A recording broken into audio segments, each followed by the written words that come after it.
welcome to another edition of Surgeons' Lives. I'm your host, John Monson. Today, we're going to be talking to Professor Julio Mayol from Madrid in Spain.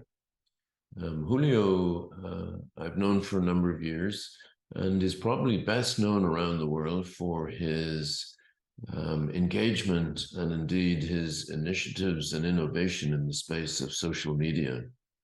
However, there's a lot more to him than that, of course. He's a general surgeon who, in fact, was a mentee of Jeff Matthews, one of our early interviewees.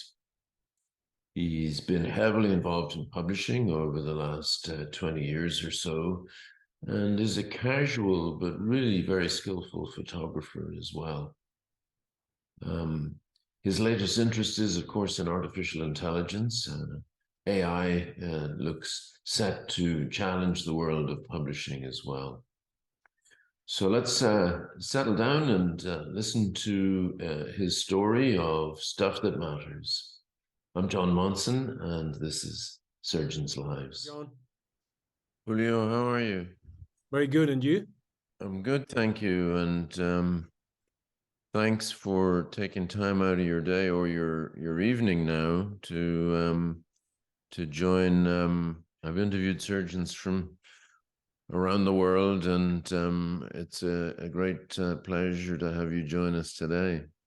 I'm greatly honored, and I watched Jeff's podcast and Robbie Madoff's podcast. Congratulations. I admire them a lot. And I think both were wonderful pieces. Well, thank you for that. I mean, and they're all different. And the third one, which went out, which is George Fielding, who is a long-time friend of mine. Is a remarkable man who, is just coming through some major health issues that leads him to describe some very profound descriptions of his attitude to life. So what I asked all of them to do, and I'll ask you to do, if you would, is just start by telling us a little bit of a brief life story, starting with the words, "I was born in." Okay. So I was born in Madrid. It sounds like Charles Dickens' David Copperfield novel. I was born in Madrid, and I was raised in Madrid. I studied here when I decided to become a surgeon when I was 5 years old. Oh, wow. Very early.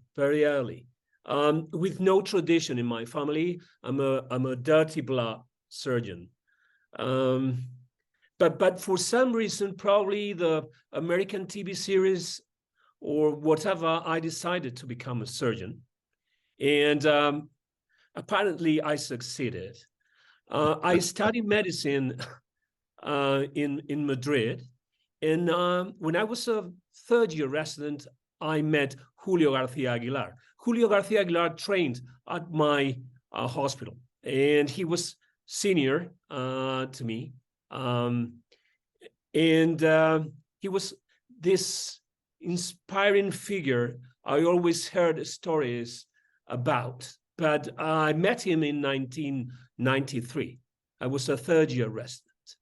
And he came back to Madrid after finishing his training, first at the Beth Israel Hospital in Boston, and then in Minnesota. And he came back to Madrid because of his J1 visa. Yeah. And I met him. He got a position at my hospital, and I met him. And he was the one that made all the arrangements so I could take a clinical rotation at the Beth Israel in 1994. And that's how I met Jeff Matthews at that time. So those two people played a major role in my life, and probably they transformed what I was and what I wanted to be. And here I am now I stepped down as chief medical officer at my own institution, and back to surgery and education.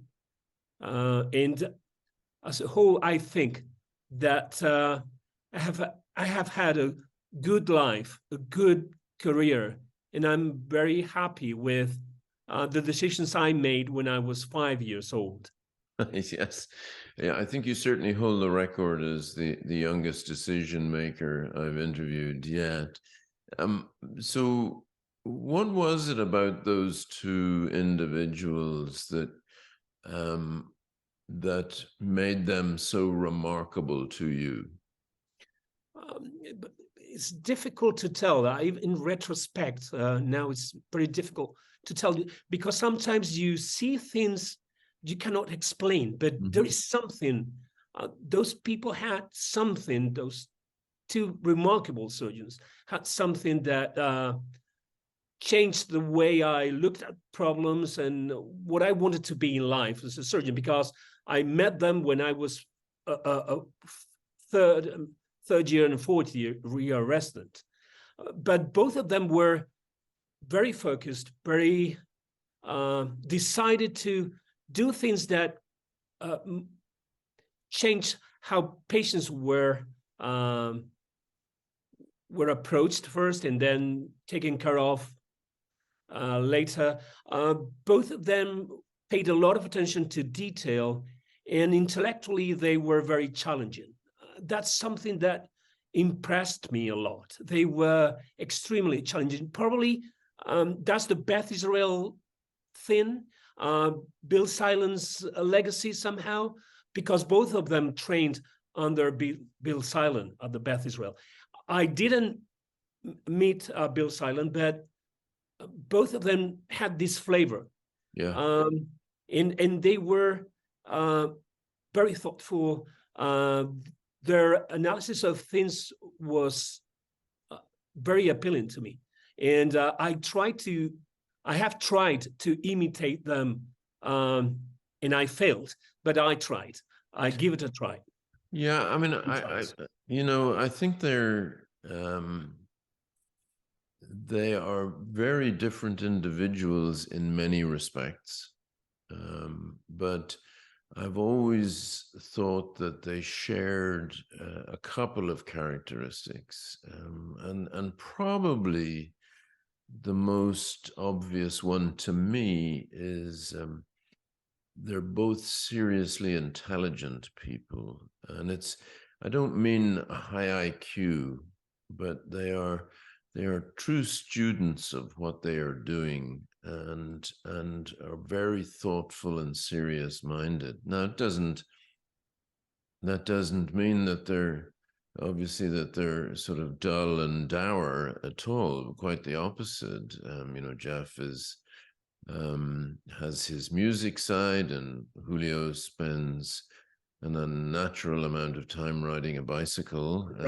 Right. I don't know how he does it, but that's what he does. Well, he does. I mean, to be fair, he does look like a cyclist. I mean, yes. As in he's not carrying 50 pounds too much, and in the OR, he's tireless. Yeah. Tireless. I remember I was a resident, and he was young faculty here in Madrid. And I remember spending hours and hours paying attention to detail. If it was not excellent, it was not good enough. Yeah. There's this saying in Spanish that we say, vale ya, it's okay, leave it, it's okay. He said, I don't want a vale ya thing. I want to get it perfect, yes. Because sometimes when it's not perfect, it works. But if it's perfect, it may fail. But if it's not perfect, I won't feel good. Yeah, I think the English version of that is "it'll do." Yeah. Yes, exactly the same. It'll do. And he said, "No way, I don't want to hear that," because that was our experience here in Madrid before, where he trained and where I trained, the same service with the same people. We always heard that, vale ya, it's enough. So leave it. After Beth Israel, what was next for you? Well, I learned a lot. I spent a lot of time then I came back to Madrid. I finished my training here in Madrid, and I returned to Boston as a research fellow in surgery with Jeff. And then I started studying chloride transport and barrier function. Jeff spoke about this. Yes. And yes, we did wonderful things, very interesting things. I learned a lot, and probably I learned something that later played a major role in how I work on social media. Is T84 cells, how these monolayers behave, how they need to be connected, and then if you stimulate them, they yield some kind of response.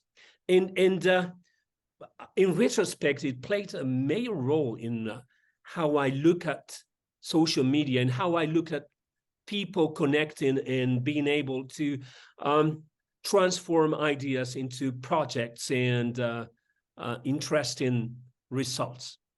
So you were a research fellow for 2 years? Almost 2 years, because because then Julio was in Madrid, but then Julio got a position at Minnesota again. Yes. Yeah. So he left his position in Madrid, and I was recruited for that position. So I always followed Julio. I'm the second Julio. Right. I folled him. And I don't speak as quickly as he speaks, and I can hardly imitate his accent, but I always follow him. I'm the second Julio. Is there a third Julio? There was, in fact, there was a first one, a senior gastroenterologist under who Julio Garcia Aguilar trained here in Madrid. So in fact, I'm the third Julio, and probably the last one. So you went back, and at that time you were a surgeon scientist. Yes, and I loved it. I loved it. I started my own lab here in Madrid when I returned in 1997. I started my own lab to do cell biology, chloride transport in rat colon, and I published. I did what a surgeon scientist had to do. Because of of Jeff's commitment and help and assistance, I published in the American Journal of Physiology, Cell Physiology, gastroenterology, all those things, because it was good science at that time. Sure. And I did that. I started my own lab here in Madrid, and it lasted until around 2007 and 8, when a friend of mine, Madhu Prasad, who also trained under Jeff, and I decided to leave biology behind. Biology was not going to be the solution for surgical problems, probably. We thought more about technology and how to innovate to make surgery safer and more accurate. So that was an intentional decision to do that. I asked that because, you know, it kind of mirrors some of my own experience when I was, you know, my background was tumor immunology, interleukins and immunotherapy, and I wrote my doctoral thesis in that.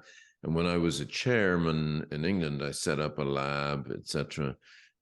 But I electively stopped and transferred my interests to health services research, because what I thought was that you know, the molecular project was becoming increasingly challenging outside of the biggest centers. Number one, and what I also thought was that there was funding coming from a more political source, because governments were interested in healthcare delivery, and therefore this was a way. And I do think that's played out, as indeed your intentional decision to change directions played out, although probably not in the way you thought. Well, it worked. I always planned for 10 years, and then I changed. So I became a chief innovation officer at my institution. Madhu Prasad became Chief Innovation Officer at the Henry Ford's Hospital in Detroit. Yeah. So we started to collaborate, and then we visited University of Chicago in 2008, and we spent some time with Jeff and talked about this and decided to, okay, let's move on. Let's move into technology. And it worked for some time. But after almost 10 years, I decided that I needed power, administrative power, to be able to transform innovation into something that really works at my own institution. Yeah. And that's why I decided that innovation is good, but it's not enough. You need additional power if you want to implement solutions. Otherwise, it wouldn't work. And, you know, if you fast forward to now, you've become a different word for that, as in you've become an influencer. Right. Not, you know, in some respects power, but perhaps again, not in the way that you had originally anticipated. So talk us through that social media journey, and how and why, and you know, how and why, number one, but also, you know, how did you do it? Because you've been, you know, you're probably best known now as one of the more prominent social media influencers, obviously. So talk us through that. I agree. That's another layer of complexity. 2008, we visited Jeff. 2009, early 2009, I was invited by a medical journal here in Madrid to tweet a procedure. And we did it. It was second after Henry Ford's first event. They tweeted something in January. We tweeted something in February. And it worked. Nobody knew what this was going to be, but it worked. It attracted some attention, but not enough. It was not clear. But in April 2009, Jeff had created his Twitter account, and I created mine to follow him because I wanted to stay in contact, keep in contact with him. And that was the main motivation for me to create my Twitter account. It was just to follow what my mentor was doing, and I started playing with this tool. And as I mentioned before, somehow this T84 cell culture thing was embedded in my brain, and I started playing with this tool. And I started locally instead of globally. First, I started to tweet about healthcare systems and innovation here in Spain, and I became rather influential.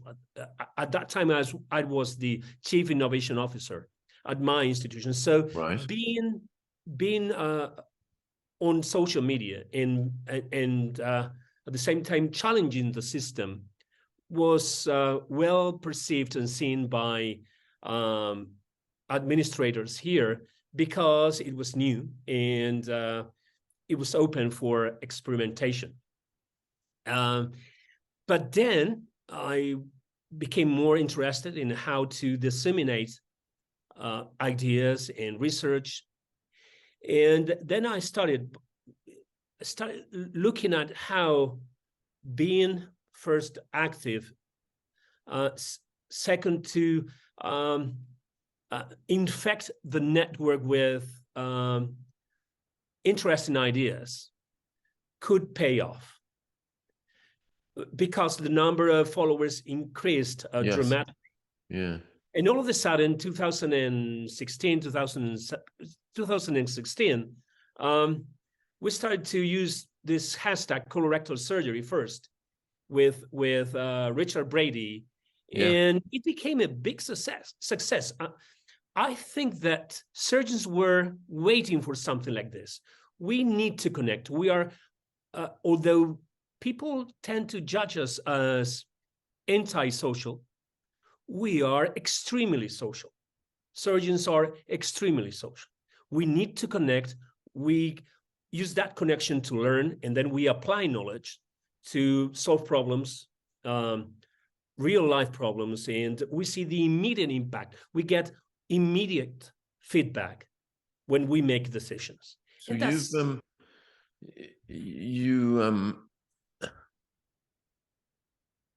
this was a very intentional project on your part.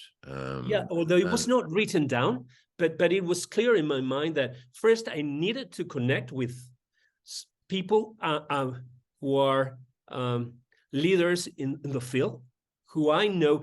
For example, I knew you before you knew me.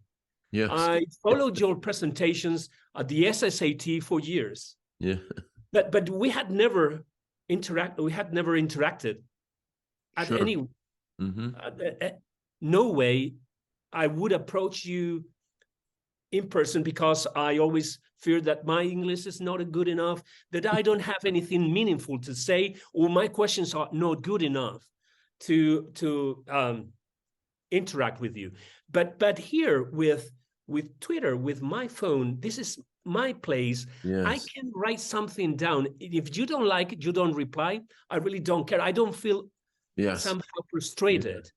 I can make that explicit decision to text you because I won't suffer the immediate reaction if you decide to avoid eye contact or whatever. So for someone who is as shy as I am, because it may seem different, but I am very shy, it was the perfect tool. So it seems to me that at some point during that journey, and maybe I'll articulate this very badly, but it, like many people, it started with a very small, toe in the water, with a new technology that nobody really understood what it might do. And then a project, as you say, or an intentional decision to disseminate certain information, such as innovation, whilst maintaining connectivity as much as possible. But you've also moved into a deeper understanding of the technology itself, as opposed to just a vehicle. I mean, most of us use Twitter in a fairly thoughtless way, in the sense that we will tweet things intermittently, etc., etc. But you've really undertaken quite a deep dive into the organism that is Twitter, perhaps, of course, reflecting your interest in cell biology, but you know about the membranes and organisms and organelles of Twitter more than most people. Well, I think that's a good approach to how it is and how it worked for me. First, it was cell biology, then technology, then people. Basically, I see this as computational sociology studies. I'm more interested in people than I was before, when I was interested in devices and technology. So Twitter, my cell phone and Twitter is just a tool to interact with people and find answers to something that these questions that I feel are important. Why surgeons make decisions how they do, how they interact, all of us interact, what's meaningful to us, what are we looking for, what is important when we deal with complications, when we deal with anastomotic leak. I'm not so interested in anastomotic leaks. Yes. I'm more interested in how surgeons react and interpret an anastomotic leak. So I have evolved over time from cell biology, then technology. Now I'm more interested in sociology, anthropology, and probably as I age, I'm more interested in people than in things. Well, it's conversations such that we're having now would never have occurred between surgeons 20 years ago, because any sort of acknowledgement that that there was a psychological impact on people, or how, was always considered something of a weakness, etc. And the lead article in the BJS is how surgeons respond to an anastomotic leak in their older years. And there's an article, a nice review article in the Surgeon this month about the surgical personality. Something that I did a little bit of research on when I was in England. But in that journey of, as you say, of peering inside the people, what have you learned? What have you learned about surgeons? What's the lesson that you've learned? In general, we are kind of we have psychopathic traits. First, I don't mean this in a bad way. Yeah. We are not bad people. Basically, we are able to disconnect problems and emotions to some extent. We have a lot of cognitive empathy, but little emotional empathy. Yeah. So we understand, and we can interact, and we can have meaningful social interactions because we understand people very well. But when we practice surgery, we disconnect. Otherwise, it would be very difficult for us to do what we do consistently. Yes. So probably that's our explanation. This lack of recognition of our emotional involvement when we make decisions stems from that psychopathic trait. We have been trained to follow and to develop. It's partially a protective mechanism. Absolutely. Otherwise, we would go nuts. Yeah. After 2 leaks, and I would quit. Yeah, I've often said to young trainees over many years that what surgeons do on a daily basis is most peculiar. You come into work in the morning and stick a knife violently into another human being. Basically, we have anesthesiologists who put them to death. Yeah. Transitorily, but it's death. Yeah. Then we cut them into pieces, expecting that if everything turns out to be right, the patient would be better off 3, 6, 1 year after our procedure. That takes a lot of.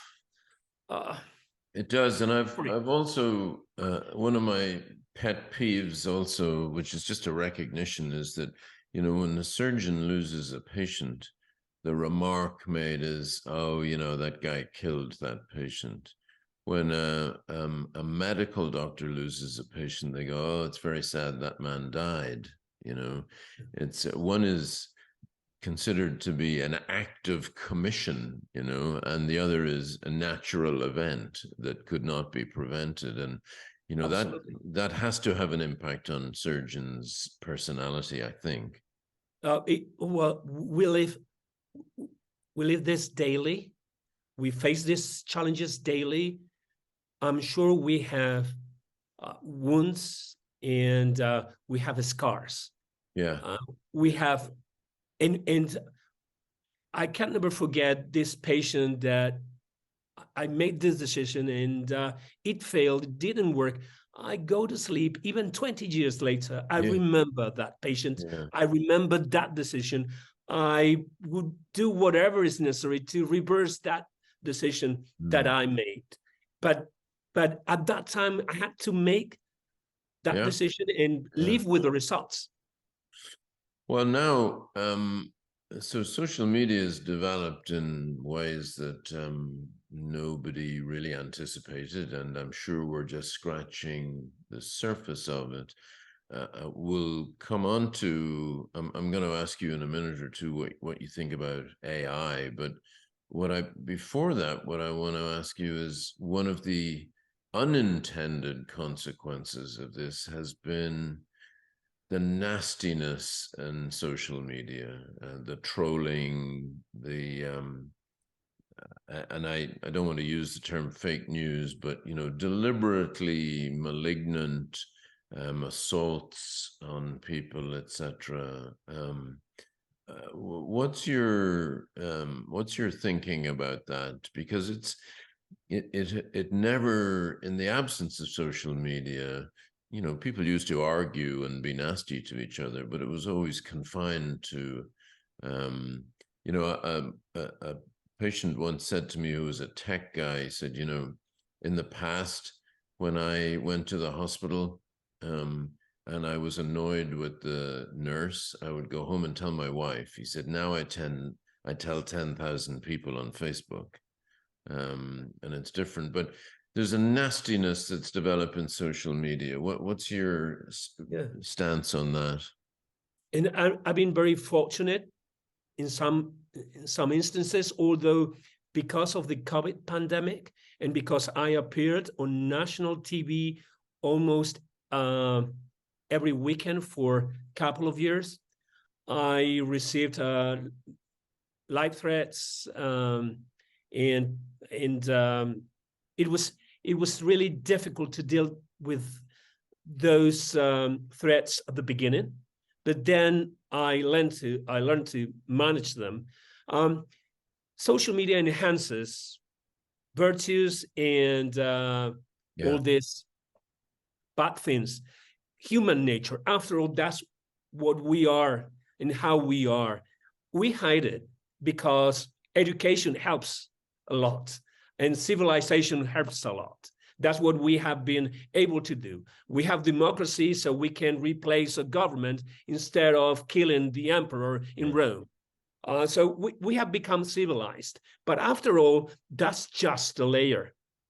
Yes. The core values are the same. The core cracks are underneath that layer. So when you get rid of that layer, like social media, because you are hidden behind a fake name, then your true self appears. And those who are good people are better people. Those who are bad show their bad side, because it is very difficult for the rest to identify them and to tell them, okay, this is not good, this is not appropriate. So they're hidden behind this mask. So basically what we are looking at on social media is our true nature. Yes. Yeah. So you tend not to tweet stuff of a political nature, whereas Jeff does. Is very clear about his social position on various things. What would you advise a young person in embarking upon their social media career? Should they stay away from politics or divisive topics? What's your advice? Because of course, divisive tweets do create awareness. Yes, absolutely. First of all, try to be true to yourself. Behave consistently. Otherwise, people notice. So let's. Good point, but that's a good point in life. Jeff is like that. he has always been like that on social media and offline. Yeah. He is like that. He cannot change. No, no. After 60 something years, it's going to be very difficult. In my case, I can be very political, but I didn't want to be, because I was chief medical officer. Yeah. I didn't want to divide people I collaborate and work with, especially during the COVID-19 pandemic. But for younger generations, it's going to be natural for them to be who they are or who they want to be, because sometimes we show what we want to show. It's not our real selves. Yeah. It's just the good side that we want to show. But my advice would be, behave in the way that you are, because then it's easier to deal with the bad aspects of participating on social media. Of course, what that means is that some will and some won't, just as they had done before social media, just as we all have done, before. Yeah. So just, changing focus a little, we are both journal editors, and in the space of mere moments, we suddenly find ourselves faced with the challenge of ChatGPT and various other forms of artificial intelligence potentially writing papers that are fundamentally completely fabricated. Now, in my editorial career, I've probably seen 5 to 10 papers that were fabricated. But now this is a real challenge, and it's accelerating so quickly beyond our understanding and ability. Do you fear? Are you frightened of things like ChatGPT? I'm not frightened. I'm interested in. Mm-hmm. In fact, I use it to teach my students to formulate good questions. All right. The challenge here is to formulate good questions when you are training people and when you want to learn about AI. But it is true, the challenge, or the danger here is what you have just highlighted: how to use a good tool for a bad purpose, and that's a major challenge. Yes, because then we will need AI to tell us whether this paper is really fabricated or not. Yeah, we can do that. The problem is the cost-benefit ratio. Yeah, but we have to be smart enough to use technology to avoid fake papers, to avoid fake ideas and fake information. We can do it, but we need to collaborate. We need to find the critical mass of people with good values, with good intentions, and then collaborate to develop solutions that help people to learn, that help people to build the best science possible, because AI can be very useful if you want to do good science. Yeah. But we need to learn to use it, because this is really new. And then we can use AI to help us identify those who are misbehaving. It's interesting also that, the journals use, all journals now use visual abstracts to create awareness of their publication in one thing or another, which, has a good side to it. But of course, the downside to it is that people read the abstract and not the paper and react accordingly. I think that, there's an interesting example not that long ago of a paper about colorectal cancer screening that caused huge fuss simply because people didn't read the paper. Not only did, and it was interesting that people were saying, this should have had an editorial. There was an editorial, but seeing as they never saw the journal, they never read That's a little bit of a problem, isn't it? I mean, it's all basically the banner headline and not the article. Yeah, it's the clickbait. We read less and less. Mm. In the meantime, we get more and more information. Yeah. We get overloaded. We have this. We are intoxicated by information. And who is the designated driver for this? Yes. Yeah. I guess so. And then professionals, scientific organizations, professional organizations, and journals must change the way things are done. Yeah. Visual abstracts is excellent, but it promotes less reading. Do you think a young surgeon starting today faces a better career than you did? In other words, there's been a lot of changes in the practice of medicine, and it's pretty traditional for people of my generation and your generation to bemoan that things are not the way they were. And there's some evidence that that is the case, but are you optimistic for the future of a young surgeon or pessimistic? Very optimistic. The world is going to be better. It always has been. Probably those, as we age, we tend to think that when we were younger, the world was better. Yes. That was not the case. Yeah. At least for me, it was not the case. The world is much better off now than it was 50 years ago, for sure. The problem is that we were younger at that time, and now we're older, and we have a better position, and we judge things with our current perspective. But That's true. Surgery is going to be more exciting than ever. We will do better things. We will get better outcomes for patients. We will save rectums. Yes. And then we complain because there will be less work for us. Yeah, okay, exactly. so what? Let's change the business model. Let's think in an innovative way, but don't try to block innovation. Don't try to block evolution. This is how it should be.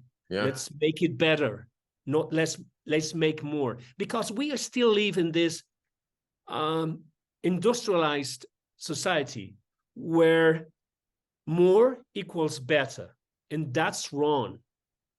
Yeah. Yes. So, what about retirement? What is your thinking about that? Are you a retiring person, or are you working until you're 85? And what's in your mind?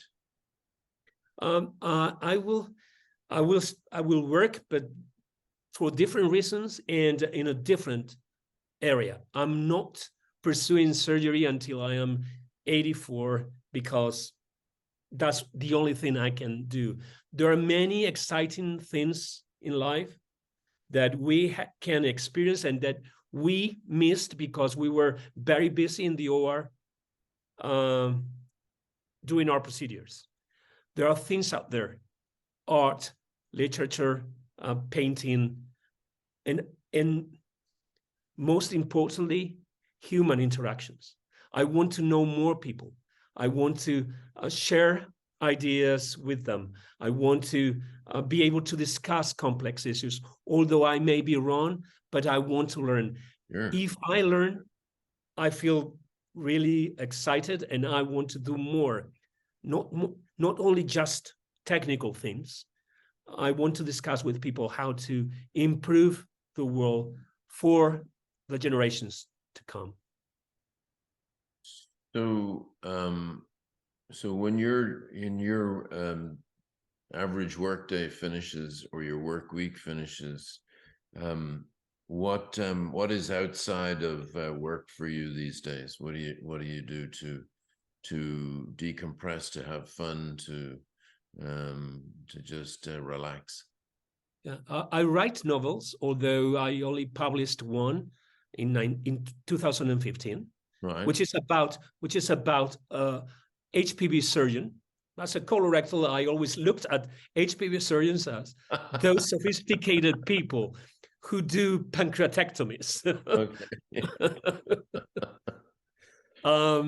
So it's about uh, uh, uh, this surgeon, and I love writing. I love writing novels, although I hardly publish. And then I go to museums. I love painting. I love in Madrid. I'm very fortunate because there are many, and Yes. I enjoy them a lot. And then taking pictures of my Yeah. daily activities. Just when I walk, because I don't run. I I just walk, and I look at things that are marvelous. These little things that sometimes we overlook, but that really make life worth living. You do these your photos. I've seen many of your photos, and they're you have an eye, obviously, for this. Do you use just your phone or a camera? Yes, the iPhone. I Yeah. never did this before. Then for some reason, I realized that we surgeons, as we moved into laparoscopic surgery, we developed a different perspective because we went from 3D surgery, this open procedures, to Yes. 2D. So we need to use the vanishing point in order to be able to use our tools. And that gives us a different perspective when we look at reality. And that's what my pictures come from this exploiting the vanishing point that we use for laparoscopic surgery. Then with robotic surgery is a different thing Yeah. because again, we have 3D. But laparoscopic surgery had a good side. This 2D vision had a good side, and it was promoting looking at reality from a different perspective. So when you eventually do retire, or not even retire, but you've a highly successful surgeon, scientist, social media influencer, maybe even one day best-selling novelist. How would you like to be remembered, and how do you think you will be remembered? Uh, Good question. I can say this because I've been asked this in Spanish, so I can translate. First of all, sorry for my English. Sometimes I need to think very quickly in Spanish in order to translate it into English because it doesn't come out automatically. But I want to be remembered as a decent person. Just that. Yeah, it is. I think that is an answer that comes with age.